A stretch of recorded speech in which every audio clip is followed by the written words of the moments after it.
നിങ്ങൾ chat GPT ഉപയോഗിക്കുന്നവരാണോ? എന്നാൽ ഇനി മുതൽ ചാറ്റ് GPTയിൽ പരസ്യം വരും. കളിയല്ല, കാര്യമായിട്ട് തന്നെയാണ്. ഈ ഇടയ്ക്ക് OpenAIയുടെ ഒരു പ്രൈവസി പോളിസി അപ്ഡേറ്റ് എല്ലാവർക്കും ചാറ്റ് GPTയിൽ രജിസ്റ്റർ ചെയ്തിരിക്കുന്ന മെയിലിലേക്ക് വന്നിട്ടുണ്ടാവും. ജസ്റ്റ് ആ മെയിൽ ഓപ്പൺ ചെയ്ത് നോക്കിയാൽ മതി, അങ്ങനെ ഒരു അപ്ഡേറ്റ് അവിടെ കാണാൻ പറ്റും. Updates to OpenAI's privacy policy എന്ന് പറഞ്ഞിട്ടുള്ള ഒരു മെയിലായിരിക്കും. ചാറ്റ് GPTയിൽ ആഡ്സ് വരുന്നതിനെ കുറിച്ച് പറഞ്ഞിരിക്കുന്നുണ്ട് അതിനകത്ത്. അതുപോലെ ആർക്കൊക്കെയാണ് ആഡ്സ് കിട്ടുന്നത്, ആർക്കൊക്കെ ആഡ്സ് കിട്ടില്ല എന്നുള്ളതും താഴോട്ട് പ്രത്യേകിച്ച് മെൻഷൻ ചെയ്തിട്ടുണ്ട്. ഫ്രീ ആയിട്ടുള്ള യൂസേഴ്സിനും പിന്നെ അവരുടെ സബ്സ്ക്രിപ്ഷന്റെ ഫസ്റ്റ് ഒരു പ്ലാനാണ് ഗോ എന്ന് പറഞ്ഞൊരു പ്ലാൻ. അപ്പൊ ഈ ഗോ എന്ന് പറഞ്ഞ പ്ലാൻ എടുത്തിരിക്കുന്നവർക്കും ആഡ്സ് വരുമെന്നാണ് പറയുന്നത്. മറ്റ് plus pro, enterprise, business and education പ്ലാൻസിന് പരസ്യം വരില്ല എന്നും പ്രത്യേകിച്ച് പറയുന്നുണ്ട്. ചാറ്റ് GPTയിൽ പലതരത്തിലുള്ള ഇൻഫർമേഷൻ, പല ഡേറ്റയും അങ്ങോട്ട് നമ്മൾ പ്രോംപ്റ്റ് ചെയ്ത് കൊടുക്കുക. അപ്പൊ നമ്മുടെ ഡേറ്റ ലീക്കിംഗ് ഒക്കെ നടക്കും ഇങ്ങനെയുള്ള പരസ്യ കമ്പനികൾ എന്നൊക്കെ പറഞ്ഞ് നമുക്കൊരു കൺസേൺ വരാൻ സാധ്യതയുണ്ട്. പരസ്യങ്ങളൊന്നും നമ്മുടെ റെസ്പോൺസിന്, നമ്മുടെ ചാറ്റിന്റെ അല്ലെങ്കിൽ നമ്മുടെ കൊടുക്കുന്ന പ്രോംപ്റ്റിനനുസരിച്ചുള്ള റെസ്പോൺസിൽ അതൊന്നും അഫക്റ്റ് ചെയ്യില്ല എന്ന് പറയുന്നുണ്ട്. ഏതെങ്കിലും ഒരു ആഡ് കണ്ടു കഴിഞ്ഞാൽ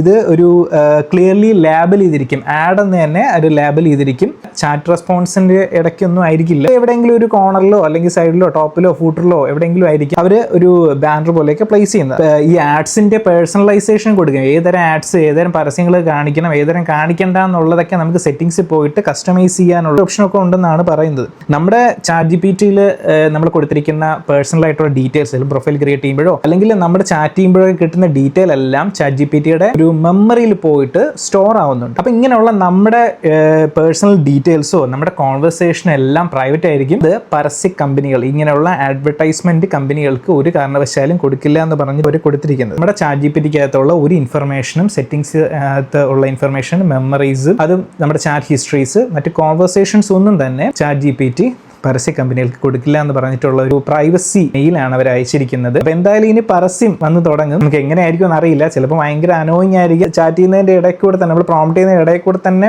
ടോപ്പിൽ അവിടെ ഇവിടെയൊക്കെ പരസ്യങ്ങൾ വരുമായിരിക്കും. ചിലപ്പോൾ മിനിമൽ ആയിട്ടുള്ള സേഫ് ഗാർഡ് വെച്ചിട്ടുള്ള, അതായത് വലിയ രീതിയിൽ നമ്മുടെ ചാറ്റ് ഏരിയയിലേക്ക് കടന്നു കയറാത്ത തരത്തിലുള്ള പരസ്യങ്ങളും ആയിരിക്കും. ഇല്ല, നമുക്ക് വരുമ്പോൾ അറിയാം. ഈ റീസെന്റ് നമ്മൾ ഒരുപാട് ന്യൂസ് കേൾക്കുന്നുണ്ട്. OpenAIയിൽ അവർക്ക് ഒരുപാട് തരത്തിലുള്ള നഷ്ടം വരുന്ന ന്യൂസുകൾ കേൾക്കുന്നുണ്ടായിരിക്കും. താങ്ക്സ്, വെൽക്കം, അല്ലെങ്കിൽ ഹായ്, ഹൗ ആർ യു, ഇങ്ങനെയൊക്കെയുള്ള ചില ഗ്രീറ്റിംഗ്സ് ഒക്കെ നമ്മൾ ചുമ്മാ ചോദിക്കുന്നു. ഇതിനു വേണ്ടി ഒരുപാട് ടോക്കൺ കൺസപ്ഷൻ വരുന്നുണ്ട്. അതുപോലെ തന്നെ അവരുടെ സെർവേഴ്സ്, നോട്ട് GPU ഒക്കെ അവർക്ക് റൺ ചെയ്യുന്നുണ്ട്. ഒരുപാട് ഇലക്ട്രിസിറ്റി പാഴാവുന്നുണ്ട്. ഒരുപാട് ഇതിനകത്ത് ലോസ് സംഭവിക്കുന്നുണ്ടെന്ന് ന്യൂസ് റീസെന്റ് ഒരുപാട് വരുന്നുണ്ട്. ഫ്രീ ഉപയോഗിക്കുന്നവരുടെ കേസിലും കൂടെ എന്ത് ചെയ്യാണ് അവരൊരു അതിൽ നിന്ന് ഒരു ഇൻകം ജനറേറ്റ് ചെയ്യാനുള്ള ഒരു മാർഗ്ഗമായിരിക്കാം ഒരു പക്ഷേ OpenAI ശ്രമിക്കുന്നത്. ചാറ്റ് GPTയിലും പരസ്യം വരാൻ പോവുകയാണ്. ഇതുപോലുള്ള നല്ല ക്രിയേറ്റീവ് ആയിട്ടുള്ള നല്ല കണ്ടന്റ് നമുക്ക് വീണ്ടും കാണാം. നിങ്ങളാരും സബ്സ്ക്രൈബ് ചെയ്തിട്ടില്ല, സബ്സ്ക്രൈബ് ചെയ്യുക, നിങ്ങളുടെ ഫ്രണ്ട്സിലേക്ക് ഷെയർ ചെയ്യുക. അഭിപ്രായങ്ങളെല്ലാം കമന്റ് ആയിട്ട് അറിയിക്കുക. അടുത്തൊരു വീഡിയോ വീണ്ടും കാണാം.